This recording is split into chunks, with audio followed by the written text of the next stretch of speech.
and ready for the fight. From the court to the field, they shine so bold. With every move, the stories unfold. We're cheering on the youth from the start to the win. Giving them the mic, let their voices begin. Interviews and highlights, we got it all. GN Sports Show, where the young stand tall. GN Sports, where the youth lead the way. Champions of tomorrow, making waves today. From ages 5 and up, we help them grow. It's their time to shine on the GN Sports Show. GN Sports Show.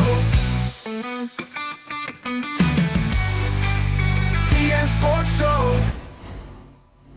And welcome to the GN Sports Show, episode 7. We're here and want to thank you guys for being here. I'm Jason Cordis, the president of the CGPGA, and my co-host Jonathan Thorgood is not here again this week, but we are replacing him with the beautiful Patrice Jacobs. She's the media and production associate here at Calvin Air. And tonight we have a packed lineup. We have Sir Richie Richardson, we have some GNFC Rebels under-7 superstars. We have some golfers from the Antiguan Golf team, and we also have a special guest from a UK Bethany School, football school, the head coach. All of this in a packed and wrapped lineup for you guys when you return. See you. Our vision is to become the premier platform for showcasing and empowering young student athletes, providing them with the tools and exposure to excel both in sports and life, while shaping the next generation of confident, media-savvy leaders. The GN Sports Show is dedicated to highlighting the talent and stories of young student athletes across all sports disciplines. We aim to equip them with vital media exposure and public speaking skills, helping them grow into confident individuals both on and off the field. Through engaging interviews, mentorship, and real-world media experiences, we strive to foster personal and professional development that supports their athletic journeys. Welcome back to the GN Sports Show. On set with us this evening, we have under-7 GNFC players, Adaya Freeland and Mr. Zaire Sims. How are you, gentlemen? Good. You're doing good? How are you, Zaire? Good. You're good or you're not good? Let me hear you say you're good. I'm good. Let me hear you say you're good. I'm good. That's right, you're good. That's right. So how you guys doing? What let me ask you something. Who get you into playing football? Who make you feel that I want to play football? My mommy and my daddy. Your mommy and your daddy? And what about you, Zaire? Who made you start playing football? When I was 3. I can't hear you. You have to talk up a little Remember, louder. speak up, let me hear you. When you were 3. 3, you liked football? Wow. You have a favorite football team? Oh, yeah, Generation X. Generation Next? Very What? nice. What about you, Zai? Generation. Generation Next It's as well? okay to have the same What? team. That's fine. So what school do you go to, Adaya? Postman Academy. Oh, and what grade are you in? Grade 1 Cherry. Oh, Grade 1 cherry. Ah, Grade one what about cherry. you, Zai? What school you go to? Postman Academy. Yes, and what grade? Grade 1. Grade 1? Oh, so you're What? both in Cherry? grade 1. We're both in grade 1 Cherry. So what's the other grade 1? So one is Cherry. What's the other one? Kiwi. Oh. Kiwi? Oh. So you all in the same class? Yeah. So who better, Kiwi or Cherry? Cherry. Hey. Who's your favorite teacher? Oh, Miss Christian. Miss Christian? And Miss Fodris. And Miss Forges? Jeez. Oh. Who's your favorite teacher, Zaire? Miss Pinda. Miss Pinda? Oh. Miss Pinda. You don't even have Miss Pinda. That's okay. He can still have Miss Pinda as his favorite teacher. So do you enjoy playing football? Yeah. Yeah, and how many days do you go to practice football? Like how many days? Thursday and Saturday. Thursday and Saturday. What about you, Zaya? How many days you go football? Thursday and Saturday. Thursday and Saturdays Same too? days? Okay, and what about football players? Like, do you have a favorite football player, Zaire? Yeah, you have. Yeah, who's your Who's your favorite? favorite football player? Wait, can we pick on Ronaldo. Yeah, here you go. Who's your favorite football player? Messi? No, don't say it. Ronaldo, Don't say it. Messi, Mbappe, Don't Neymar. say it. Those are some very good players, though. Do you want to be like one of them when you get older? Do you Yeah. Yeah. One more. You sure? I mean, 2 more. Tell me. Vinny Jr. Senior and Bellingham. And well, no, I could understand those two. All right, I could understand all those right. two. But let me ask you something. What you want to do when you grow up? I know you're still, a little kid, but when you grow up, when you get big, what you want to be? A football player. A football player? Uh-huh. Firefighter. And a firefighter? And a police. How much thing you want to be, boy? What about you, Zai? What do you want to be when you grow up? Same. Basketball. Basketball player? Wait, one more thing for me, a basketball player too. And a- Oh goodness, are you guys gonna have play for the same plenty- team? Yes, right? you guys have plenty thing to fall back on. If one don't work, you have about Start- 5 more. you have to make sure you start early, and that means you have to stay in those books and learn and learn and learn, so that you can be all the things you want to be, right? Okay. So you all just score goals and stuff in matches? Yes. Uh-huh. What about you, Zai? Goals and thing you all score? So you all the top under 7s or what? Wait, I can jump pass on the 7. I can be everybody in on the 7. You can be there. Oh my goodness, so you are Well, the we star gotta player. You're get the you star going up to player. under. What's the other? After under 7 is what? On a 9. We gotta get you. How old are you? 6. Well, let me tell you, we gotta get you. We gotta talk to the people, the forces that be, and get you to go up to under 9. You think you could take on those under 9 boys? Yeah. Yeah? Oh, Lord have mercy. No problem. No problem. I could take on under 9. What people. about you, Zari? Do you feel like you could take on those under 9 boys? Yeah, you think you can beat them and score some goals against them? I think you can. I know you He can. don't practice it on the 9. Well, I gotta see come Saturday. Come Saturday, I'm gonna have to come and see and let's say, Coach, put him in under 9. Let me see what they're doing under 9. And if not, And if he play good, he can stay. yes, if you play good, you could stay. But if he don't, he's going back on the 7. Yeah. Straight back. But thank you so much for being here, guys. You guys were fun. Yes, it was very good to meet you guys. I want to see you all in on the 9s. But all y'all have to keep killing it in under 7, right? Keep killing it in under 7s. I can. You can? Yeah, You okay. can, right? Yeah. But you all both gonna do it. So keep killing it in under 7, and we can see you all in under 9s. All right? So thanks for being here Yes. on GN Sports. So you had fun? You had fun? Yes. You all wanna come back again? Yes. All I had to wait till under 9. I gotta come back soon. I had to wait till under 9. Brr. All right. So thanks again, guys, for coming, and see you in under 9. Bye. So we'll be back soon.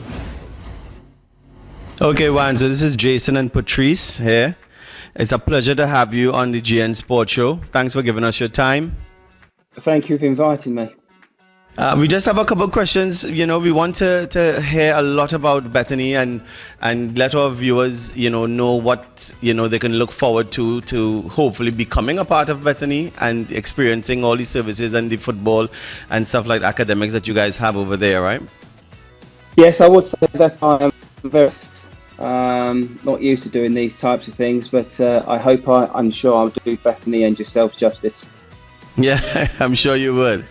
Now, I wanted to ask you, with a professional football career spanning over 30 years, how do you balance your extensive football expertise with the academic environment at Bethany School? I guess an holistic approach that recognises the needs of the majority in the team while addressing individual academic requirements. For me, the academics must come first and foremost. So it's finding the balance between the academic timetable and blending a football provision that allows individuals to reach their potential. So a balance that fosters both sporting excellence and intellectual growth with structured planning, clear communication and collaboration with academic staff. We have 2 members of staff that are fundamentally and heavily involved in the football pathway.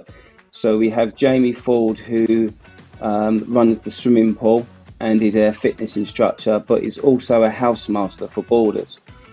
He's very much into the football program and really looking forward to the players that join us and taking care of their needs when they're out of curriculum hours, so during the evening while they're boarding. And Tom Henson, who's also an assistant housemaster that also works on the football program. So there's 2 individuals that have worked at Bethany for 8 years and 15 years. So over 20 years between them. So they have a lot of experience of the school and are really 100% behind the football program and looking forward to work with and are working with players on the pathway program. Very nice. So, what is the primary goal of the Bethany Football Excellence Pathways? What would you say is the primary goal of the program? We endeavour to nurture well-rounded individuals by combining the football training program with strong academic support. The values of promoting character, developing both in sports and in the classroom. So really looking at transferable skills from the classroom to the sports fields and vice versa are paramount to ensuring a well-balanced individual who in time hopefully will reach their desired goal, reach their potential and leave the program with a greater understanding and technique in football, but also achieving their academic goals while they're with us.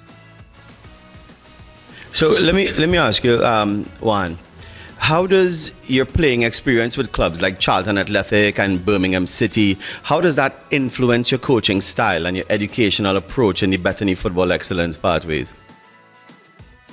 Be individualised, so it has to be for the individual and also needs to be for the group.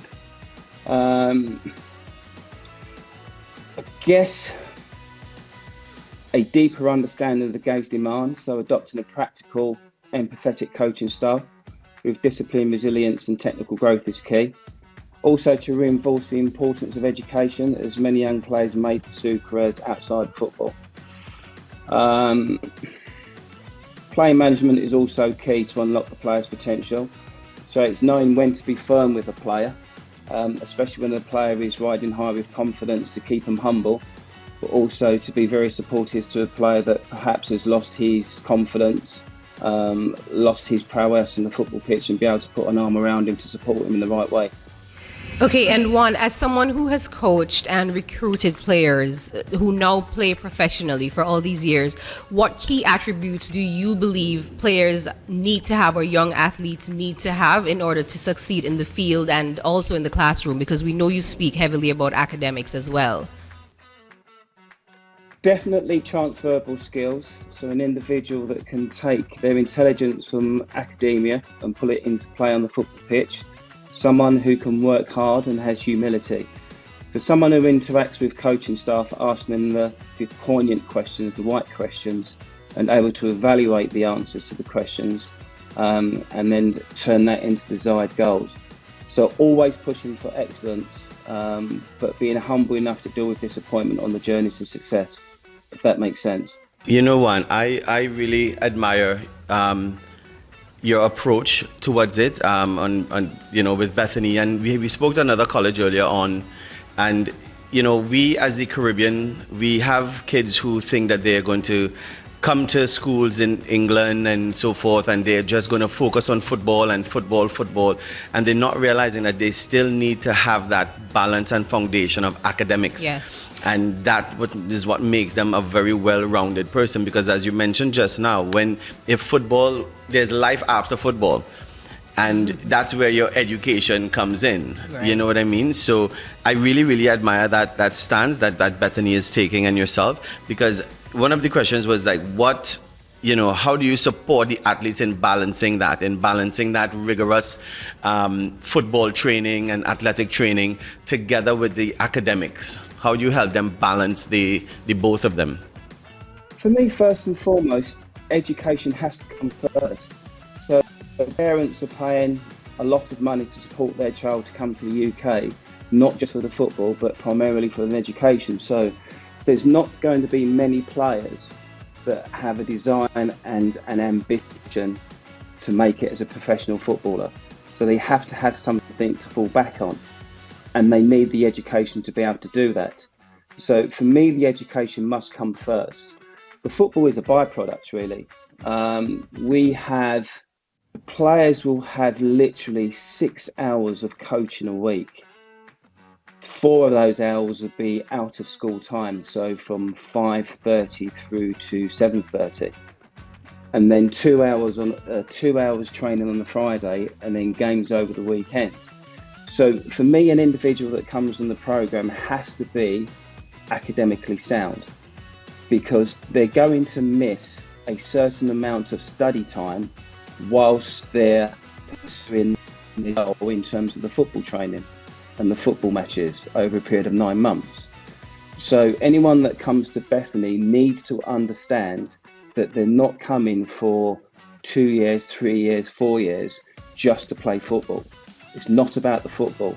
It's about trying to create an individual that wants to grow as a character and a personality, but also learn the fundamentals of how to play football and potentially not only reach their potential in football, but most definitely reach their potential in the classroom and come away with decent grades that allows them to go to university or secure a job in whichever field they choose to do so, or hopefully go on and play professional football, but also be intelligent enough and have the academics to be able to fall back on something if their football career falls short through injury or it just doesn't work out for them. Yes, and one of the things that we've observed too is a lot of student athletes will go to university, as you rightfully said, thinking they're only going to play football, but there's so much beyond that, because I've seen students who are passionate about football who may not have the technical skills required on the field, but they're then able to move into things like sports medicine and physiotherapy. So, you know, we do totally agree with you that having something to fall back on, which in this case is their academics, is definitely integral for their success.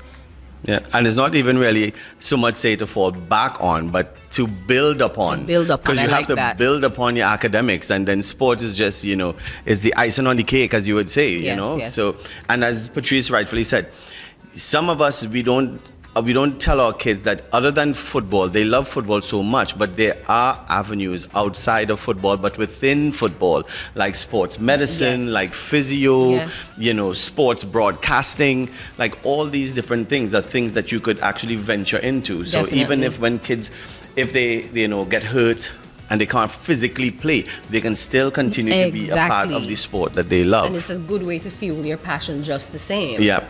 So Juan, let me ask you, is there anyone that you have been exposed to that have gone through your ranks, or someone that you have known that did that balance and was you know, and achieved the goal in having the balance between education and football? Anybody who is professional, anybody that has gone through the ranks that is now a professional player? I've worked with a few players that have combined both their academics and their football from the academy, from age under 13, 14, all the way through to Scottish team, signing professional contracts at under 17, playing for the under 23s, spending some time with the first team, but also spending a lot of time in the classroom, having 1v1 sessions with tutors to help them to gain their A levels. So there have been a few. There's some that are currently playing in the Championship. There's two that are currently playing in the Premier League, and another that's an international. I don't think it would be fair for me to name names. I think that would be inappropriate. But yes, I have worked with players and been involved with players over my tenure in professional football, either working as a head of recruitment at a Premier League club or a Championship club or a Division 1 club, and or acting academy manager, where players have conducted themselves in the classroom extremely well, very intelligent, but had those transferable skills onto the football pitch and managed to come out with some really good high grades in academics and play professional football. There was actually one player that didn't make the grade. I will mention the club. He was at Charlton Athletic. He didn't quite make the grade, but he realised, and this shows real intelligence, he realised that he didn't think that he would be good enough and at a high enough standard to be able to make professional football, make a decent living in the UK. So he worked extremely hard to ensure that he got a full scholarship to play football in America, and he'd done his education in America, and I believe after 4 years he's still out there now. So just one more question, Juan. So, you know, as again, you're so insightful with you know, your vision of what these kids needs to come with and also have whilst being there. What is your vision? What is your vision looking ahead in the future for Bethany Football Excellence Pathways? And how do you see it evolving on behalf of students to benefit students and the wider football community? So I joined Bethany about 18 months ago, and I want to explain myself fully here, and was invited in to speak to the director of sports at the club. And at the time, Bethany were very heavy with rugby, and he wanted to move away from rugby and concentrate solely on football, and asked if I would come on board and work primarily to do PE lessons and coaching the first teams in the school, which I did. After a period of time, he then approached me and said, is there anything that we could do in the school to improve the football? So I devised this 3-level tier program, so level 1, level 2, level 3. So level 3 is structured around international players coming from Antigua and further afield to board at the school and be part of the football process. So my vision involves expanding the program to improve resources, maintain and improving relationships that I already have with current professional football clubs, but also fostering collaborations with the other professional football clubs and universities, integrating cutting-edge training methods. So when I look at professional academies and I look at what players have access to, they have the sports psychologists, they have the nutritionists, they have the coaches, they have the analysis, they have everything there for them, health and well-being. I wanted to create and have created at Bethany the closest thing I can get to an academy environment. So yes, we have a coaching syllabus. Yes, we have a fully equipped gym with a fitness instructor that's going to do tailor-made programs for players to help them to improve their strength, their conditioning, their speed, their agility. But there's one thing that's usually missed out of all those things that I've decided to put into a program, which is a sports psychologist. So I worked with a sports psychologist when I was at Fulham, and the reason why I brought him into the fold was that I had 2 players that signed at under 15s, towards the end of under 15s, that was vying for a 2-year scholarship in 6 months' time. And it was extremely hard for them to come into a professional academy environment where, if you can imagine, you've got players that have been there for 3, 4, 5, 6 years. Some have been there since the year of 6, and they're looking for a professional scholarship. And all of a sudden, 2 players come in and sign 6 months before decisions are made. So those players in that academy are not going to make it easy for those players, because potentially they're taking their position and or they're taking their friend's position. So they found it really hard when they came back at pre-season. So I brought in a mindset coach, a sports psychologist, to do a pilot scheme with them for six months. Now, sadly, both players didn't get signed at that football club that I was at. But the work that he did with them enabled them to go on and get scholarships at other football clubs. So for me, in terms of my vision, it's creating a football program, an academic program, that as close can be to what players get in a professional academy, and something that everyone will start talking about and reflect on over the next 2, 3, 4 years and say, hey, that school, Bethany, they're doing a fantastic job. Again, we want to thank you so much, Juan, for being a part of the GN Sports Show. It was indeed a pleasure on behalf of Patrice and I and the GN Sports Show. Thank you so much for your time, for all your knowledge, and definitely, we would extend all this information to all our young budding professional footballers to take a look into Bethany, and maybe we'll be talking to you much sooner. So have a wonderful, night? Cheers. And all the best. Thank you so much. Take care. And welcome back to the GN Sports Show. And as said before, we have a big treat for you guys tonight. We have Sir Richie Richardson, former West Indies captain and ICC match referee. Richie, it's a pleasure to have you here, man.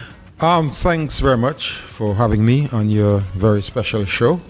When Ricky called me up some time ago, I said, once I'm back in Antigua, I'll be here. Yeah. And so I'm delighted to be here, to be part of your program, and I hope that we we'll have a very exciting time here tonight. We will. Definitely. That we will. Wonderful. So why don't I kick off? Very simple question. What inspired you to pursue cricket as a career, and how did growing up in Five Islands basically shape your journey as a cricketer?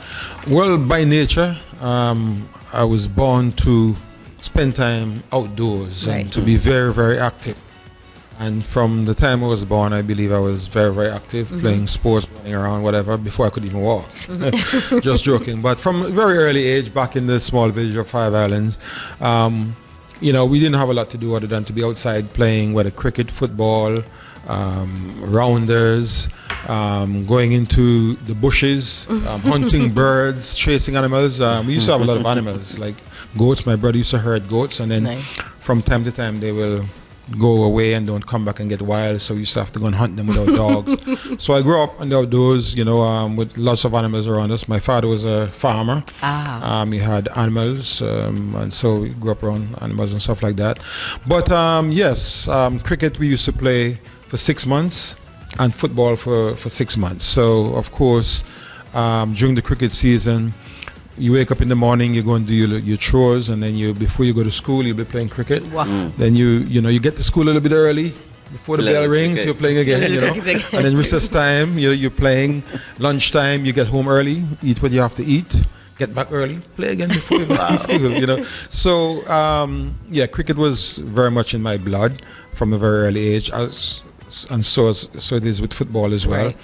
And I can recall when I was about maybe 8 or 9, my mother had sent me somewhere on a tour, and the West Indies were playing against Australia.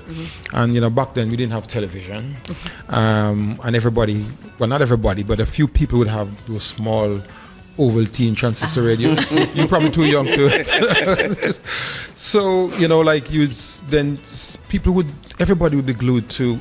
Maybe 5, 6, 7 people would be glued to one little transistor radio, listening and getting really excited about names like Sobers and Hall and Griffith and all these guys. Right. And and I said to myself, why is everybody so caught up and so taken aback with these people? They must be very, very important people, and they must be great at what they do. And then I said to myself, I would like to be like them one day. That's right. And I started taking the game a little bit more serious, thinking about it a bit more, working harder. And I can recall I used to always hang around the men and play with the men. My mother didn't like it because she thought I was going to get hurt. But I'm thinking, if I want to get better, it's best I play with the men or the people who are better. Right. Then if I can hold myself more experienced amongst the men, then I'll get where I want to get very, very quickly. Because I wanted to play for the West Indies from a very, very early age.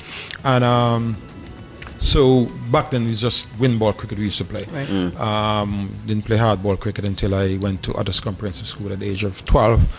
And I used to come back to Five Islands, prepare my own pitch and get the guys to come and bowl to me and stuff like that. Impressive. And practice.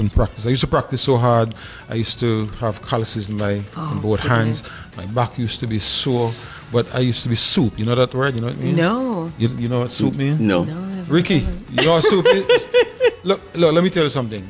You cannot, if you really want to excel in sport, you have to love it. Love it to the point where you would die for it. Yes. You would sacrifice everything for it, even food. Wow. And that's, if you go to Five Island and ask all of my friends what my nickname is, they would say soup or super, because I was soup. Yeah. Every opportunity I got to play cricket or football, I was there.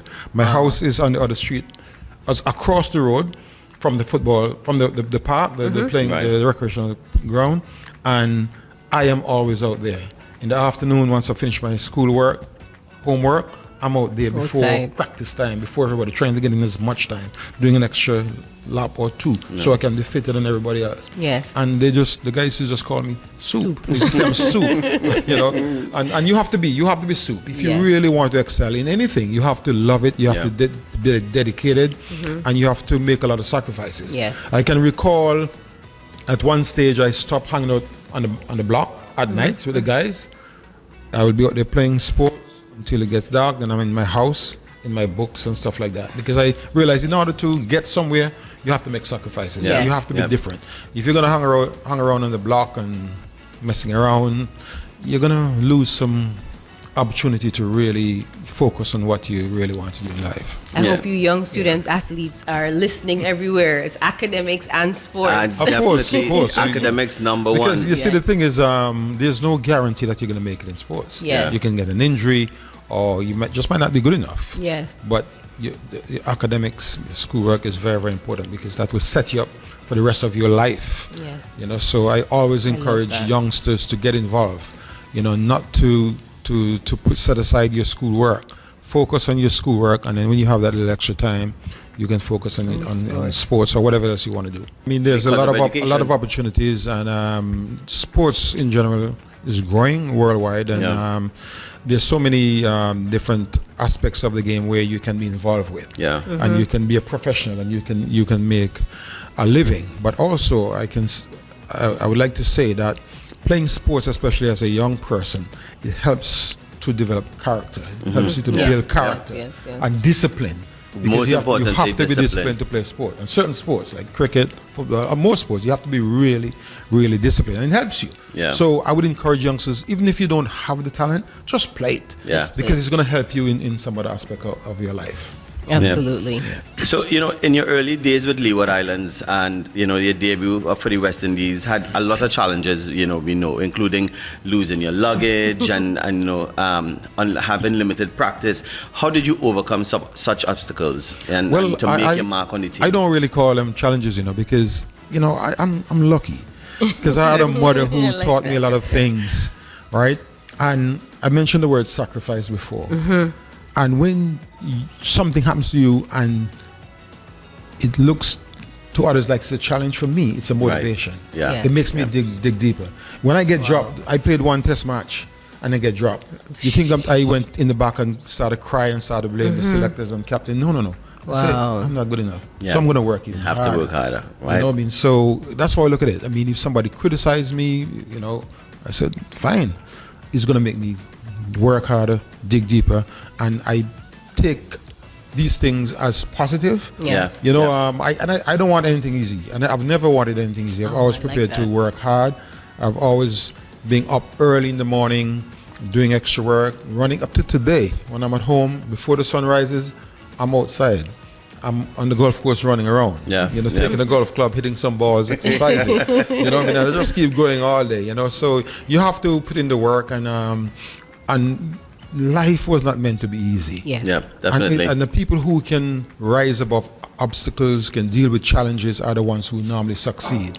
Yes. So and you have to, like, there are times when I want things to be difficult for me, because when it's that way, I'm going to dig deeper and it's going to bring the best out of me. And that's me by nature.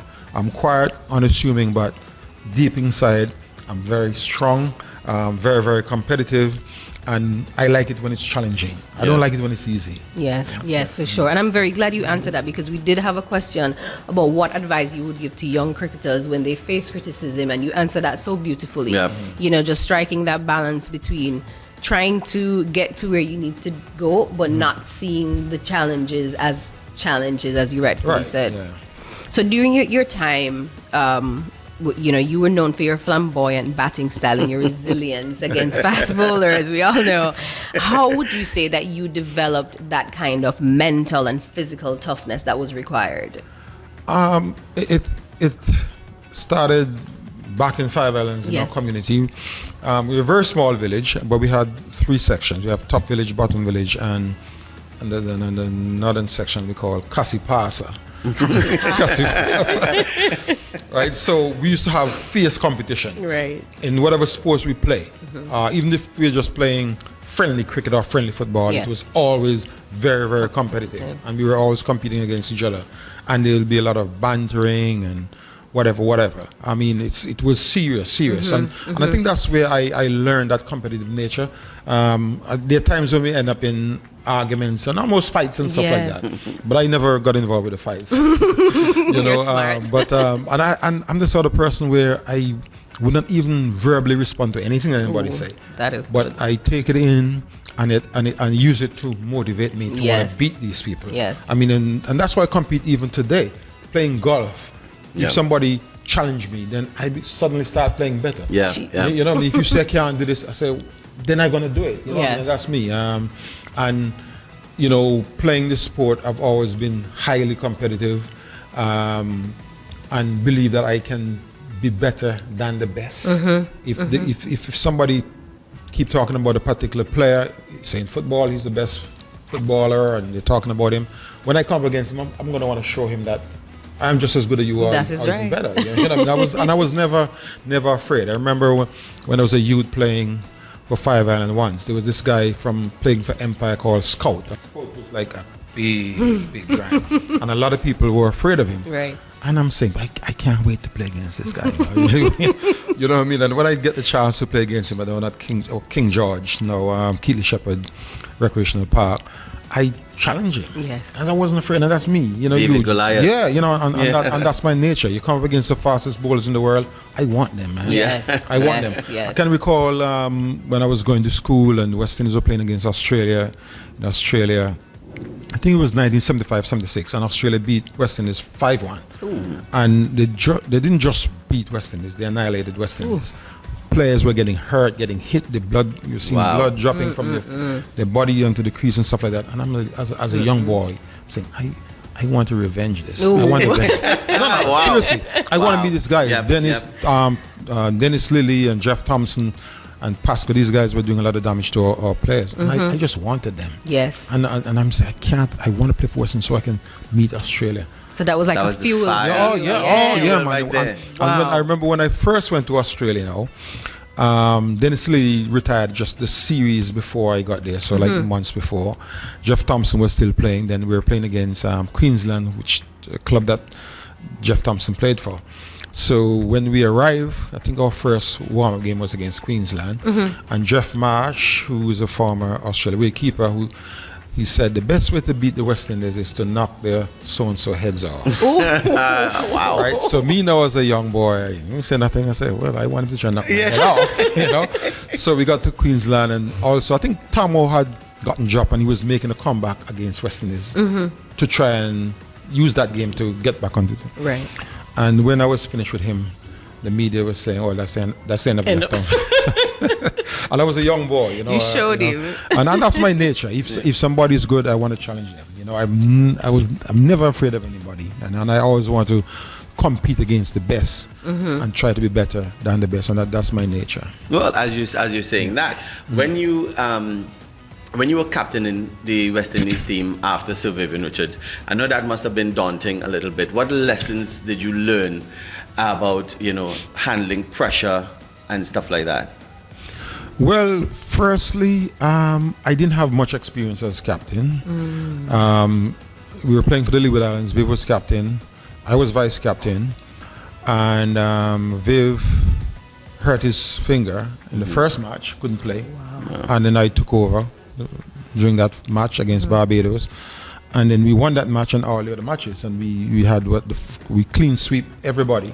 Wow. And we won the tournament for the first time. And all of a sudden people say, "Oh, he's a good captain, blah blah blah." But I never looked at myself as a captain. I just was there. I was a team man, and what I did very quickly is to get the guys together and work along with them, and get everybody on board and get everybody involved, and make everybody feel like, look, it's not just about me or the captain or so and so, it's everybody. Everyone. We all got to come together and work as a team, and we were very successful. Because that was part of my question. Yeah. How did it improve your leadership, or how did it bring out that leadership part of you?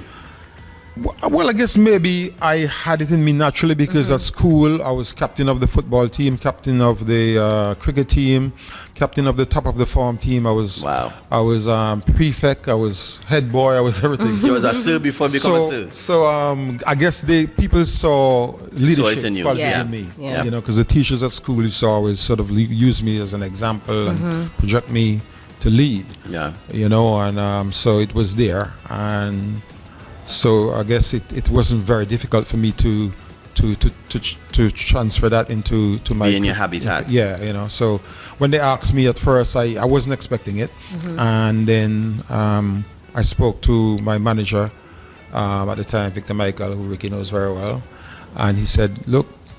Because Desmond Haynes was vice captain, he was in line to take over from Sir Viv. Wow. So we all expected Desmond Haynes to take over. Right. So when Stephen Kamasha from Western Cricket Board called me and said, "Look, we're thinking of making some changes, and we'd like to invest in younger players, and we'd like you to be the captain. I said, but what happened to Desi? Desi was my friend. I expected him to be there. And I felt uncomfortable because I really like Desmond Haynes. He was good to me. And I just thought that he should be the captain. But then after speaking to Victor said, well, look, that's a great honor, and not many people get an opportunity to captain the country. So my first reaction was I was surprised because I didn't expect it. But then when I started thinking about it, I felt proud for them to think that of me. I mean, this must be a little Five Island boy. Yeah, a little Five Island boy behind God's back. That's how they used to refer to us from Five Islands. We're behind God's back. Oh Lord. And we backward and that kind of stuff. So God had the tricks in the backpack, right? Whenever we come to town, we want to prove to the people in town and the rest of Antigua that okay, we might be behind God's back, but we can do things. Yeah, that is right. Right? Our football team, Five Islands. we won the championship 5 years in a row. We dominated football. Wow. A small little village, and we dominated football. That is amazing. For a number of years. I mean, it was just, and we used to train hard. We used to be the fittest team in Antigua. So Five Islands is like a pot of soup. Oh yeah, soup people. Yeah. No, you mentioned Australia earlier, and all the battles against them. So during your time and the 9 centuries against them, what would you consider your greatest achievement on the field? Against Australia or yes, in general? well, both actually. Well, okay, I'm gonna be all over the place, right? That's fine. For me, the greatest thing in cricket is when I got that call, or when I heard that I was selected for the West Indies. I knew it was gonna happen, and I wanted it. But then when I actually got that call, different. I mean that changed my life. I said yes. But I didn't rest on my laurels. I realized that I'm gonna have to work even harder, because. You're talking about being amongst greatness, great people. When I got selected to go to India for the first time, I got selected to play my first Test match. I felt like I was just floating. It wasn't real, and I felt like I was thrusted into a heaven of stars. We talk about Clive Lloyd, yes. Imagine Vivian Richards, Gordon Greenwich, Desmond Haynes, Michael Holding, Malcolm Marshall, Joel Garner. Yeah, all those names, man. Great Big people. names. And this little boy from Five Island is in that mix. I remember when I went out to play my first match, I do not remember how I got from the pavilion to the middle of the pitch. It's like I was floating. Ethereal. I was so nervous, man. And I got out there and I got out for a duck. I wasn't really out, but the umpire got the better of me. He gave me out when I wasn't really out. But then I said to myself, you know what? If this is out, because I actually played the ball, hit the face of the bat, onto my pad, and they appealed for LBW, and umpire gave me out. So I said to myself, this is going to be tough, but I'm gonna enjoy it. You're gonna enjoy the challenge. One thing I can say about you is you take every challenge and really turn it into motivation, and that is so admirable. So playing for the West Indies for the first time was probably my greatest moment, and the second greatest moment was when I made my first Test 100 in Barbados against Australia. Lovely. Because my coach Guy Wood used to always say, look, nobody will recognize you unless you score centuries. You got to score hundreds. And I embraced that. And so when I scored my first Test match 100 against Australia and Barbados, that was very special because I said to myself, well, I know I'm definitely going to make it. I'm in the big leagues now. I've scored 100. I think it was only my 6th Test match.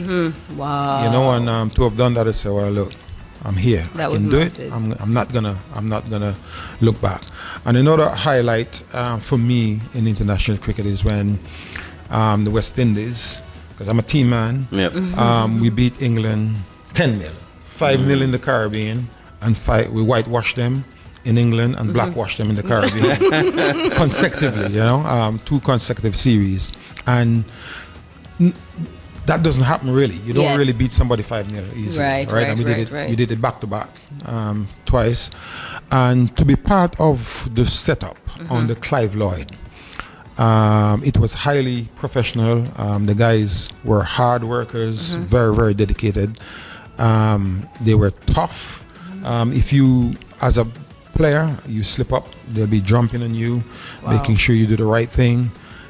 You're allowed to have a bit of fun, but then when it comes to cricket or training, you got to be there. Yes. Yeah. And these guys were highly professional, and I just felt good being part of that highly professional setup. Yes. I mean, it was a well-oiled machine, and it looked easy when we performed because we were beating people easy. But what people didn't see is the hard work That went we on put in, behind the and the scenes. amount of meetings. We used to have meetings for like 3 and 4 hours. Wow. You know, just discussing strategies and discussing the opposition and how we're going to play and blah, blah, blah and stuff like that.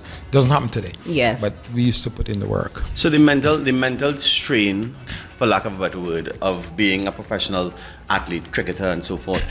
What advice would you give the young cricketers coming up to handle how to handle setbacks, how to handle criticism in the media or within their own community? Like, you know, what? Give me some advice. Give them some advice. How to handle the Well, falls. you have to understand and accept that nobody's perfect. Right. And you're going to have failures. And, you know, if you listen to some of the great athletes, like Michael Jordan, for example, he would say he failed many times. Yeah. Yeah. And if he, you know, and because of that urge him to dig deeper, to work harder. Yes. You have to learn to accept failure. Yeah. You know, and part of growth. yeah, and you cannot, you know, bury your head in the sand and become despondent. You just gotta keep fighting, keep digging. You know, you gotta believe that you can conquer. Yeah. If you don't have that belief, if you don't have that inner belief that you can achieve, you will never ever achieve. Yes. Yeah. And the people who fail are the people who are very negative. They don't believe in themselves, and Yes. they're not prepared to take on these challenges. You know, I mean, I've seen a lot of youngsters when I was growing up in cricket and football who were, in my opinion, better than me. Wow. But they didn't want it as much As you did. I wanted it. You know, and that was it. I mean, I can recall some players who, when I look at them, I say, look, wow, these guys are so good. Yeah. But They don't have the hunger. but it's not, it takes more than just talent. And it goes back to what you were saying earlier, that you have to love it so much above everything else that you always And there's want. another important thing, you know, you have to be able to think and work out situations. You have to be Yes. smart. You have to be able to Yes. play smart and be able to assess situations. You have to be able to understand the opposition because you're playing against people. Right. And they're planning against you. They want to cut you down. They want to bring you down. So you have to be able to understand where they're coming from so you can plan for them Right. as well. So What's your legacy? What's your legacy that you want to leave for West Indies cricket, for the young cricketers coming up? Just let us know what is your legacy before you go. I just want people. Well, firstly, I just launched a book, Huh? and Yes, I've that was said lovely. many years. I've never written a book before. I've had many offers, and I've said I don't know. I don't think I really want to write a book. You know, I have a lot of things, a lot of saucy and interesting things that I could write about, but no, what happens in Vegas stays in Vegas. Right? And then I used to say, if I do an autobiography, I mean, my story's out there already. Right. So I was not motivated to really do it, even though a lot of people say you should. But then I've always thought that cricket, the history of cricket and the legacy of Western cricket should be taught in our learning institution, Yeah. school, Indeed. universities, college, and Indeed. stuff like that. You know, and I don't think we do enough of that because the culture of our cricket has died. It's very easy to focus on the players on the field, but every single person in our communities need to be a part of it. Right. And if our cricket is taught in the schools, the youngsters grow up learning about Sir Garfield Sobers and all these great names and what they did for West Indies cricket and how they helped to liberate, you know, people in the Caribbean. Yeah, You know, definitely. they will want to be part of it. Yeah. You know? Right. Yeah. And so when Professor Denzel Williams approached me about doing this with the university, I said, no problem. I did it willingly and we did it very, very quickly. And I'm very pleased because I want people in the Caribbean to really know and understand what West Indies cricket means to us. Yeah. Yes. Yeah. Especially way back when our people were very, very poor and a lot of them would go to England looking for work. They had nothing to hold on to. The way they were treated, the only thing that they could hold on to is West Indies cricket, Yes. and how well the team did when the team was there and stuff like that. So for me, I just want people to know about me, know about West Indies cricket, what I have done for West Indies cricket, what we have done for West Indies cricket, the importance of West Indies cricket, and where we have been. We were the best in the world for a number of years, Yes. and we need to get back to where we were. It's not going to be easy, but I think we can. But it's gonna take a holistic effort, and we need to rebuild our cricketing culture. Everybody needs to be focusing on cricket again. You need to have parents supporting the kids. The communities coming out to support the village teams and stuff like that, and rebuild that culture. And then if we can do that, then I'll be very, very happy, because I want us to be really, really strong again. Cricket is embedded in our genes, and we really need to really invest in the youths. Create the opportunity for them to come through and to bring back the glory days of West Indies cricket. Well, I'm sure as Commissioner of Sports for Antigua and Barbuda that this will definitely fall under your mandate as well. Well, yes, I hope I get the opportunity. It's not fully in place yet. I'm still very busy with the ICC, doing my match referee duties internationally. So hopefully as soon as I'm finished with that, I can get involved with helping the government and all the sporting bodies in Antigua and Barbuda to lift sports in general, not just cricket and football, but all sports. Yeah. And because look, we have a lot of talent here in Antigua. We do. We're very, very talented in Antigua and the Caribbean. We are talented people, and we just need as much exposure, as much help.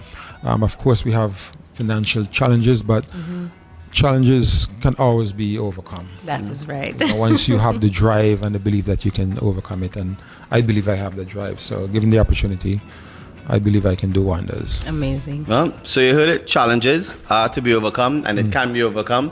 Don't look at any negatives. It's just a building block to get to your positive. Exactly. We've heard from one of our icons, one of the voices of Antigua cricket, Sir Richie Richardson, and we want to thank you again for being a part of the GN Sports Show. And we're going to always stay with you and find out more and more that you're going through. He's now an author. Yes, please Look get for the many book. It's a very good read. Best-selling Very lineup. good read. So, Sir Rich, thank you so much Been a pleasure. for being Been a here. pleasure, my friend. So we'll see you guys soon. And welcome back to the GN Sports Show. And tonight we also have some golfers from the Cedar Valley Golf Course with the golf professional Marlon George, and we have Nathan Stewart and Kamali Thomas. Welcome, guys, to the GN Sports Show. So, gentlemen, welcome. Nathan, since you're right there, I will start with a few questions with you. So, we've been told that you discovered golf in the summer of 2022. So, you've been playing for approximately 2 years or just about, right? Can you share with us what initially drew you to the sport of golf? So originally I've tried multiple sports and I didn't really found an interest in any of them. So my mom decided to enroll me in golf. At first I didn't really think it was interesting, Right. So I tried it, and first day I fell in love with it instantly. That's nice. And yeah, simple. So over the 2 years, how would you say your passion has grown? And I mean, I know it's still a relatively short time, but where do you see yourself going in the upcoming years? In upcoming years, I really see myself becoming a professional. Although it will be hard, but yeah. But you're not scared of them challenges, are you? Mildly. Mildly. The hardness will shape you, man. Definitely. So, Kamali, what inspired you to take up golf, and how has your father's influence shaped you to your journey as a golfer? Originally, my dad inspired me to take up golf. At first, he gave me my first set of clubs, but I didn't really like it at first. I was playing football originally. Oh. After a while, my mom pushed me more and more to become a golf player. So, did you give up football? Yeah. Wow, golf is I mean, I have to on say your something mind. for the mothers, though. Yeah. The mothers. Moms, don't let them Moms, give up we football. know what's up, right? So back to you really quickly, Nathan. So you mentioned dabbling in different sports, but we also know that you do music and apparently you love the beach. Is that That's so? Okay, so how do you say that you've been able to seamlessly balance your interests across all of these things? So music and the beach helps me to relax. So Good. also in golf, relaxation is key. Yes. Because when on the golf course, you can't really get nervous. You can, I mean, it's a natural thing, but you can't really let it get to you, or else Right. it'd have a domino effect on your game, causing you to lose a tournament. So, yeah. And you seem like a very calm person and very mature, so I'm very sure that you really have been able to balance these really well. So kudos to you on that. Thank you. Well, come on. What about you? Like winning first place in the men's division in St. Martin. How was that? And it is a remarkable achievement, first of all. So how was that for you? What did that victory mean to you, and how has that influenced you so far to push forward to becoming more and more professional? It means a lot to me, showing that I can compete on a high level, going head to head with other players. What was that question? How did it influence you and your approach to the game? It influenced me by making me take my time on the golf course and playing. More meticulously, your focus now. You have more focus now because you. Yeah, I'm taking it more serious. Yeah, because you win. You now realize you could win. You now realize you're the man. And You then could getting be looking. more You know what I mean? exposure. You're not just among your peers here Yeah. in Antigua. Yeah.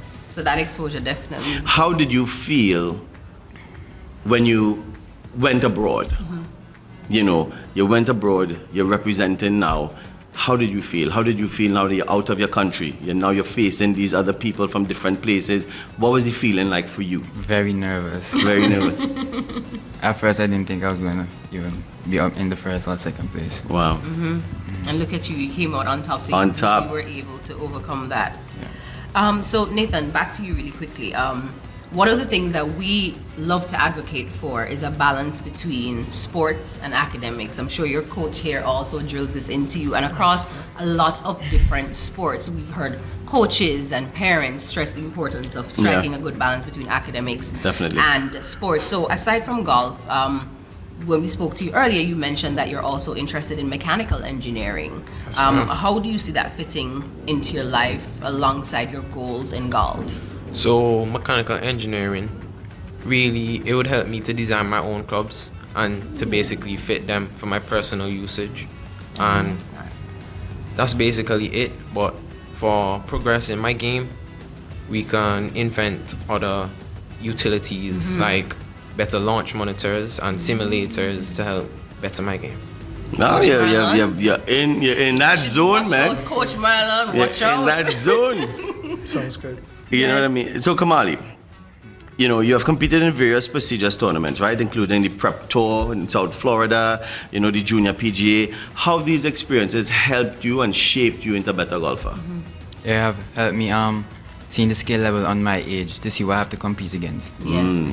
So what was it when you went abroad now to South Florida and so forth? Did you see golfers who were younger than you and felt like, wow, they're really good, They're or really they're well determined, and now I really had to step up my game? I have to step up again to compete with those guys. Yeah.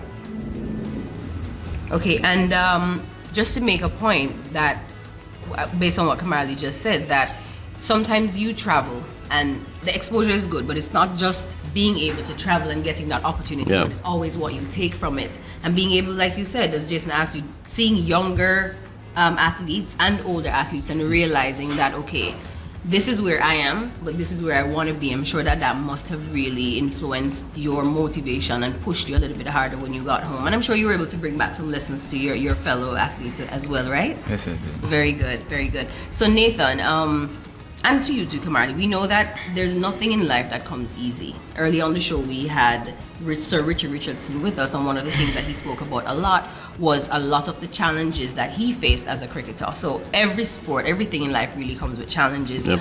But what would you say to this point, you know, for your 2 years in golf, has been the most valuable lesson that you've learned on the course, and how do you feel like that has shaped your perspective as a young man? The most valuable lesson I've learned is, as Coach Marlon always says, is to be disciplined. You really need to be disciplined if you really want to reach far. Right. So, and even on the golf course, as I said earlier, you have to be calm and collective. Yes. But about you, Kamali, same thing. Oh, confidence is key. If you're not confident, you can't go for the shots. I like that. So you have to believe in yourself You have to to believe ensure in that you yourself. can get ahead. I like that. And would you guys say, because based on your age, would you say that the discipline that you've learned on the golf course has helped you in other areas of your life? Yeah. Yes, ma'am. Good. So that means it's a good transition. It's a then. good transition. Yeah. So, with your interest, we got to understand that you have an interest in architecture and building technology, Kamali. Yeah. Just like my boy Nathan there, he's into engineering. You know, how do you see yourself balancing a professional golf career and, you know what I mean, a future in design and architecture and stuff like that? So if I was going to a university, I would still be on the golf team, but still do the technical drawing classes. I mean, all the best on the course. Thank you. Continued success Yep. on the course. So, Marlon, the stage is yours. Stage is yours. Welcome to the GN Sports Show. Thanks for having us. So, go ahead, Purges. Yeah, so as a coach, what would you say initially drew you to golf? We know you've been around for a while, you know, your name is very well known. What would you say initially drew you to the sport, and how did your early experiences at the Cedar Valley Golf Club shape your love for the sport? Getting into golf was just sheer accident on my part. I was hanging with my dad, and we ended up way down by the golf course. And I saw some kids playing, and I wanted to try, so he took me there on a Saturday, and they had a junior program, and I got into the junior program, and I never left since then. Wow. Wow, look at that sheer accident that just became a whole absolutely. career. I like that. Yep, that's inspiring. You know, talking about inspiring, you know, what inspired you to shift your focus from competitive playing to coaching? And how has your perspective of the game, you know, evolved as a coach? Because now you're in charge now. Honestly, I was tired. I was tired of getting up every day, practicing. I was living in Boston, and it's just getting up every day, practicing, putting in the work. And I love teaching golf, so I would try to incorporate both of them, me practicing and teaching at the same time. And I just got to the point where I just said, let me do it for a living. And I took my playability test, got into the PGA program, and then I started doing school for golf, and I loved it from since then. Well, it shows, Marlon. And it's definitely what we were talking about earlier, loving the sport so much, Yeah. being so passionate about it that it doesn't matter what area comes up within the sport. You don't always have to be a player. You can be a coach. You can take on another role That is true. and still be able to fulfill your passion. So Yep, that's yep. really, really impressive. So with your over 25 years of coaching experience, how would you define what your philosophy is? And for all the different players that you've trained over the years, do you have to like tailor your approach to the players based on their abilities and their goals? Should I lie, guys? Not really. Over the years, I say that I've calmed down a lot. I've calmed down a little with this bunch because, boy. But the number one thing that I think that everyone should teach as a coach is just discipline. Yeah. You got to be disciplined to your craft. It's not getting up and coming to practice, and when you get to practice, you're just going through the motion. It's putting 100% because there are kids out there that want the same thing that you want and want it more than you. Yeah. Yeah. So you have to want it as much as they do. So I think discipline and just, hard work. Yes, absolutely. Which group to you has been the most rewarding as a coach, and why? I would say young kids, age 6 through 10. Kamali, those guys are past that, so thank you. Wow, you guys were there that time? So just the young kids, just to see how they grow over time, to see that when they started, they had no clue what golf was, what golf is, and then by the time you're 5-6 years in, and then you see their growth, their development, and then after a while, their passion for the game, I think that is the most rewarding of all. Yeah, I can see it. You're saying it and I'm seeing it. Yeah, That's right. No, Jason and I really enjoy mentoring as well, mentoring younger kids. But I just wanted to go back to your younger days because, we a little birdie told us that at the tender age of 16 that you were able to represent your team at the Eastern Caribbean Championship. How would you say, first of all, how did playing in the interclub matches make you feel, and how would you say your growth as a golfer and your mindset for the game changed following that experience? I would say at first I was very reluctant to go play with the older guys, but Vincent James really encouraged me. I have to give him credit, and Mr. Francis. Mr. Francis have passed, but Mr. Francis have been a very big influence on me going forward in golf. He always told me that I had the game to play at that level, and just playing and qualifying for our national team. I played my first national team tournament in Montserrat. A little sidebar, when we were going down on the plane, they were talking about you have to sing the national anthem because you're the youngest on the team. I didn't sleep that night. Oh my goodness. But Kerry Martin, Mr. Francis was just playing a joke on me. But it was a lot of fun, I would say, and just being with the older players and learning from them and meeting the other kids and the other older players from other countries just motivate you. Listen, I have to come back next year, or I have to go to the other country to play. So that was, one of the big key motivators. Very nice. So as the founder of Striving for Excellence Golf Academy, right? The founder we're talking about now, founder of this academy. What strategies do you use to help, curate and influence these young golfers, motivate them? The truth, guys, I yell at them a lot. Yeah. It works. It works because they're doing something good. They're winning. It works. So it works. I would say that Striving for Excellence, along with Sir Rich, he is our basically the president, the manager of Striving for Excellence. I have to say Coach Ski. We have to talk about Coach Ski. He's not here, but Coach Ski is one of the big, our big coach. He's the, I would say, calming one of all of us. So I do the screaming, and he just come along and mop up all the screaming that I do. But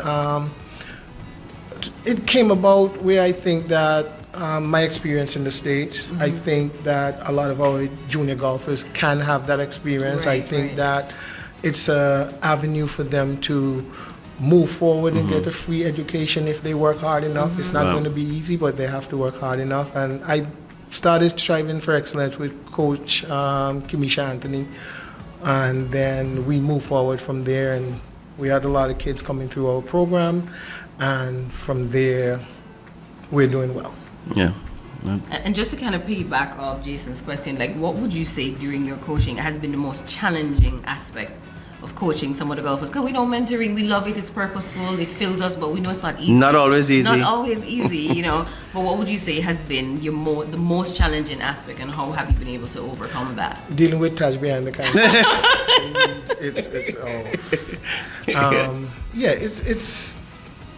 It's challenging at times, but I would say it's more fun. Yeah. So I haven't gotten to the point where I would say it is challenging, because it's just fun to watch these guys grow, and it's fun to talk trash with them from the time they're small, and then all of a sudden you look around and they're taller than you and they can beat you. Yeah. So it is.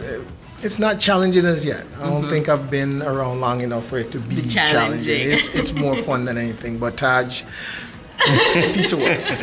Taj? Yes, piece of work. But is there any particular memorable moment of your success story from your coaching history that left a lasting impact on you?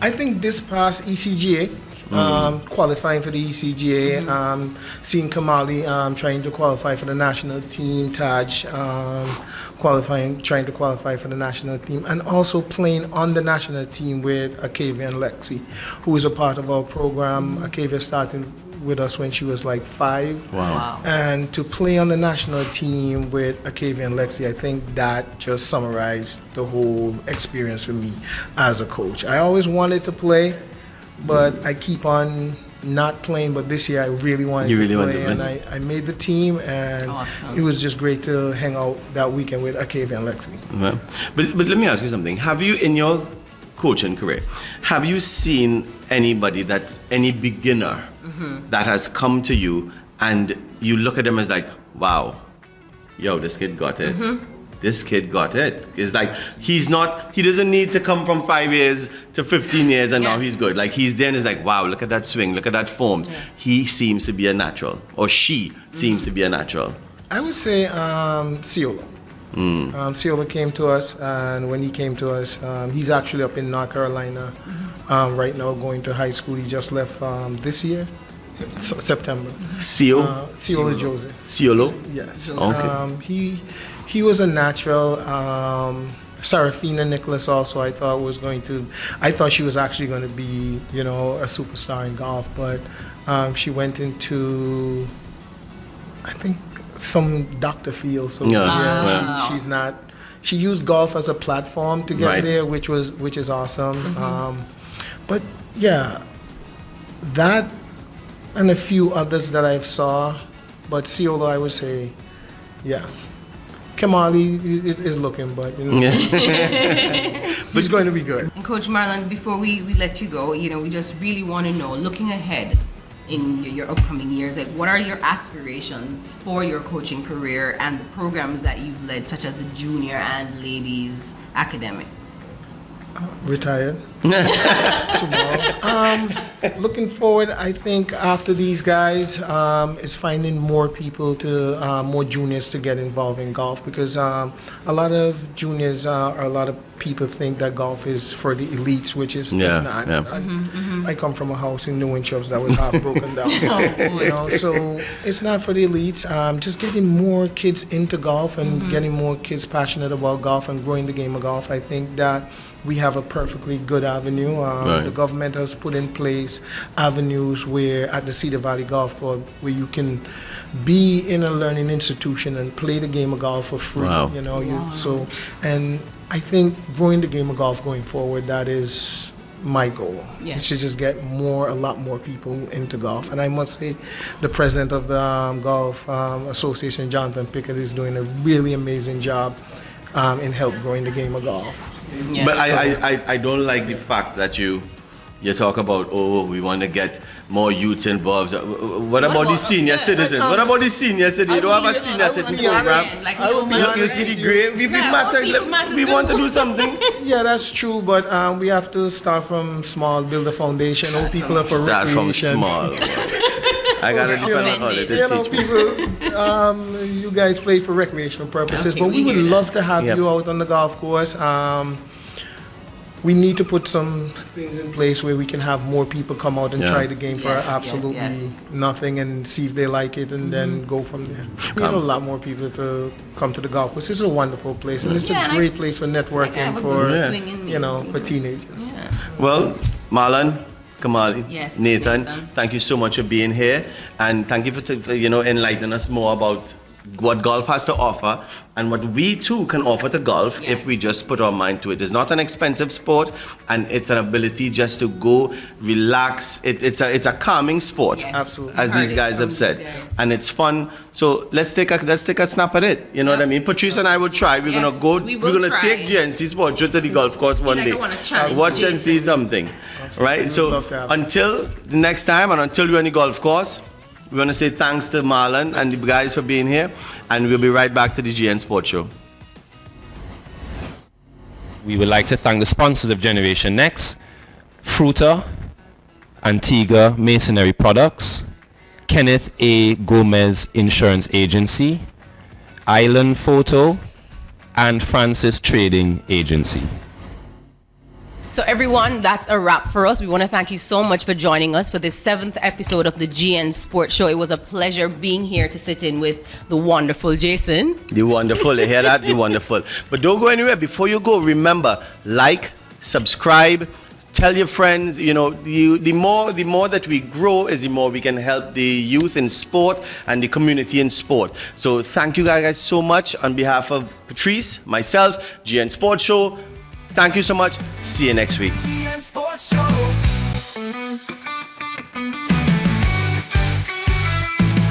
Interviews, insights, dreams taking flight. We show them how to handle the spotlight, preparing them for the journey ahead, building confidence, the words left unsaid.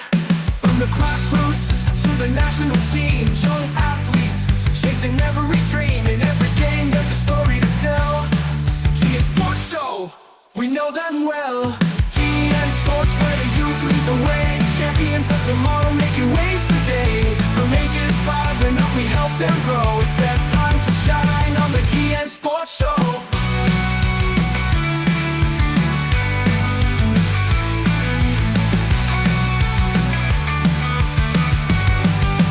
GN Sports Show. Interviews where the youth lead the way. Champions of tomorrow, making waves today. From ages 5 and up, we help them grow. It's their time to shine on the GN Sports Show. GN Sports.